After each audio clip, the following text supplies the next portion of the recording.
Senin malam, dua kelompok mahasiswa dari dua fakultas berbeda di Universitas Negeri Makassar terlibat bentrok.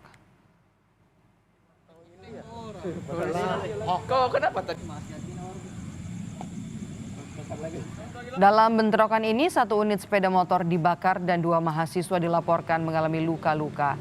Saat melakukan penyisiran pasca bentrokan, polisi mendapati sejumlah anak panah di lokasi. Untuk mengantisipasi bentrokan susulan, polisi dari sektor Tamalate dan Polrestabes Makassar bersiaga di depan kampus. Pihak wakil rektor dan dekan dari dua fakultas berbeda terus melakukan mediasi. Diduga bentrokan ini disebabkan oleh ketersinggungan antar mahasiswa.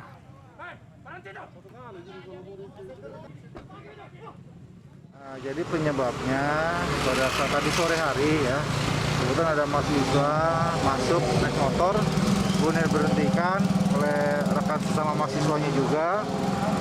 Kemudian saat itu korban dipukul, kemudian motor ditinggalkan dan setelah korban meninggalkan TKP menuju ke kampusnya dan akhirnya motor tersebut dibakar.